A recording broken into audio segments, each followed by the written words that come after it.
24-25 फरवरी को मध्य प्रदेश में निवेश का सबसे बड़ा मेला लगने जा रहा है। भोपाल में होने वाले ग्लोबल इन्वेस्टर्स समिट में देश और दुनिया के बड़े कारोबारी शामिल होंगे। एमपी के मुख्यमंत्री मोहन यादव पहले ही 3 देशों का दौरा करके निवेशकों को भोपाल आने का निमंत्रण दे चुके हैं। ग्लोबल इन्वेस्टर्स समिट के जरिए लाखों करोड़ का निवेश आने का अनुमान है। एमपी में निवेश से न सिर्फ राज्य की आर्थिक स्थिति मजबूत होगी, बल्कि रोजगार के नए रास्ते भी खुलेंगे। ग्लोबल इन्वेस्टर्स समिट के लिए मोहन यादव सरकार की तैयारी है क्या है, और दिल्ली में कर्टन रेजर इवेंट से एमपी को कितना निवेश मिला, पूरी डिटेल इस रिपोर्ट में देखिए। 61 देश, 1500 से अधिक विदेशी नागरिक, 20,000 इंडियन इन्वेस्टर्स। 24-25 फरवरी की तारीख पूरे एमपी को याद है, क्योंकि इन्हीं 2 दिनों में भोपाल में निवेश का सबसे बड़ा मेला यानी ग्लोबल इन्वेस्टर समिट होगा, जिसका उद्घाटन प्रधानमंत्री नरेंद्र मोदी करेंगे।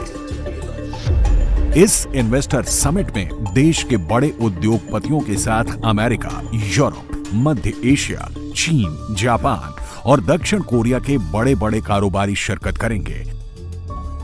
ग्लोबल इन्वेस्टर समिट में लाखों करोड़ का इन्वेस्टमेंट आने वाला है और इसका ट्रेलर दिल्ली में हुए ग्लोबल समिट के कर्टन रेजर में ही दिख गया।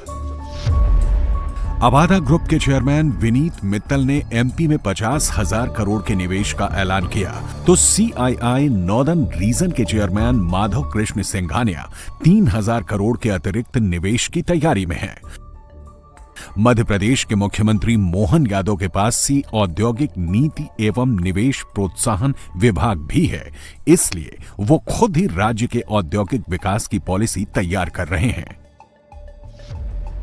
ग्लोबल इन्वेस्टर समिट के आयोजन से पहले ही मोहन यादव देश के 6 शहरों और दुनिया के 3 देशों में इन्वेस्टर समिट कर चुके हैं, जिससे अब तक 4,17,000 करोड़ के निवेश के प्रस्ताव एमपी सरकार को मिल चुके हैं।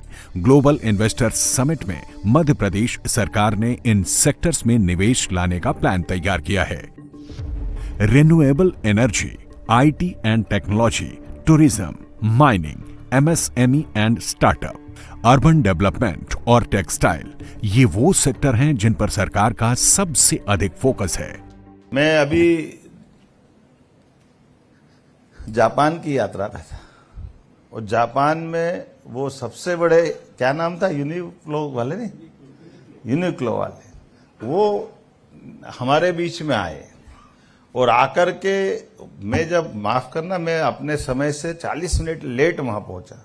हमने 40 मिनट इंतजार किया और जापान के सबसे बड़े धनी आदमी और जिनका सबसे बड़ा रेडीमेड गारमेंट्स का काम है, और वो अच्छा होमवर्क करके आए। और वो आए तो आए, उनने एक राय और दी कि मेरे साथ एक बहुत बड़ा उद्योगपति वो भी आना चाहेगा, और आपके यहाँ कपास का जो उत्पादन है, वो कपास की बहुत बड़ी संभावना है। धागे से लेकर कपड़ा तक और कपड़े से लेकर रेडीमेड गारमेंट्स तक का निवेश का बड़ा संभावना का राज्य अगर कोई है, मध्य प्रदेश है। और उसमें से उनने दूसरी चीज एक और जोड़ दी कि वो मेरे साथ जो आ रहा है वो इसमें भी काम करते हैं, वो केमिकल इंडस्ट्री का भी काम करते हैं, दूसरे भी काम करते हैं। मध्य प्रदेश में निवेश के लिए बेहतर माहौल बना है। प्रदेश में 5,000 किलोमीटर लंबा नेशनल हाईवे है। यहां से हर दिन 550 से अधिक ट्रेनें गुजरती हैं।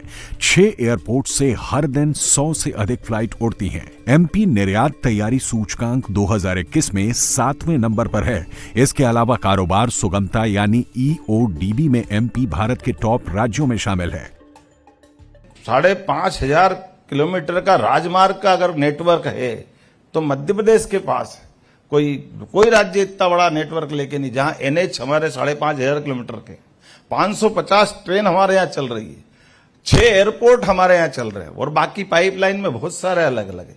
सभी प्रकार के सेक्टर में आगे बढ़ने के लिए, टूरिज्म में आओ, टूरिज्म में भी किसी प्रकार के भी है, और क्या क्या इंसेंटिव देते हैं। रेडीमेड गारमेंट्स में तो 200% में तो मेरा दिमाग ही काम नहीं करता, जोड़ बाकी करते करते, कि 200% का इन्वेस्टर को अगर इंसेंटिव दे रहे हो तो वाकई ये बचा क्या है। तो ये आपने सही कहा कि 50,000 करोड़ लगवाए, वो साल 2 साल में 25,000 करोड़ वापस देने की गारंटी दिला रहे हो, गलत थोड़ी कह रहे हो आप। क्योंकि ये तो हमारे लिए केवल सेक्टर को समझ करके डालने की जरूरत और निकालने की जरूरत, और मैं मान के चलता हूं गलत नहीं है। हम अल्टीमेटली कुल मिलाकर के हमारे सबके माध्यम से 21वीं शताब्दी भारत की होगी। माननीय प्रधानमंत्री के नेतृत्व में तीसरी आर्थिक अगर शक्ति बनाना है तो इस प्रकार के प्रयोग करने की जरूरत भी है और इस प्रकार के आमंत्रण की जरूरत भी है। ग्लोबल इन्वेस्टर्स समिट से मध्य प्रदेश की तस्वीर बदलने की तैयारी है। देश और विदेश के कारोबारी एमपी में निवेश करेंगे तो न सिर्फ राज्य के विकास को रफ्तार मिलेगी, बल्कि लाखों रोजगार के अवसर भी खोलेंगे। भोपाल में ग्लोबल इन्वेस्टर्स समिट के लिए जबरदस्त तैयारी की गई है।